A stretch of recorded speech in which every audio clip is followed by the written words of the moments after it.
We are catching up with Tina Ator, painting outside the old Millhouse shop. What you working on? Well, I am demonstrating our new paints that we just got in. They are the Reclaim and the textured base coat paints that we carry. And the beauty of these paints is that you can take any piece of furniture. You don't need to strip it, you don't need to sand it, you don't need to prime it. All the ingredients is right in your jar of paint. They have two different kinds of paint. The one would be the Reclaim. And if you want to look here, this is what I did on this cabinet. This is the original cabinet. I didn't do anything to that. I just put the paint right on top, and you get this really, really great textured look. And you don't want to use a brush and use brush strokes when doing this. You want to mush it on.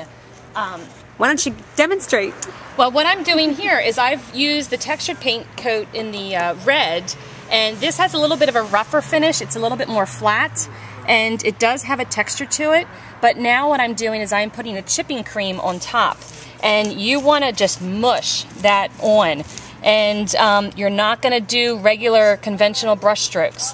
And then after this dries, I'm going to be putting a black coat over top of it and then chipping away so you get that really, really cool look with the red undercoat and then the black over top and antiqued. They have a lot of different antiquing liquids that you could just do this coat, and then you could do an antiquing liquid over top of it and give a different look.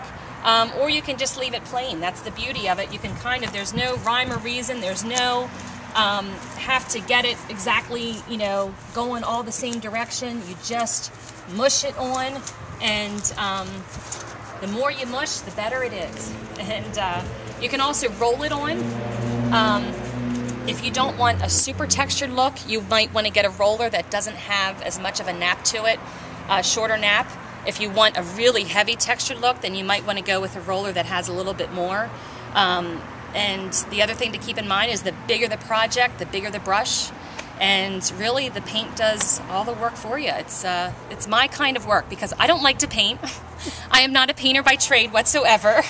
So this is great for someone like myself who wants, you know, an easy project and doesn't want to, wants to have a great look and looks like I really did a lot to it when really I didn't.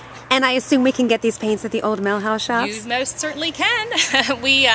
They have a lot of different colors, and pretty much your basic, your off-white, your reds, your blacks, your taupes. This particular color here is the buttercream. The one I'm working on is the candy apple red. They have a sage green. They really do have a nice variety that you can choose from. It also comes in gallons, so if you have a really big project, you can order a gallon. But I will say that this paint goes a long way. I did this whole headboard and didn't even use half of the quart of paint. So it's thick, and it really goes on nicely. Thank you. Sure, thanks for stopping by. I appreciate it.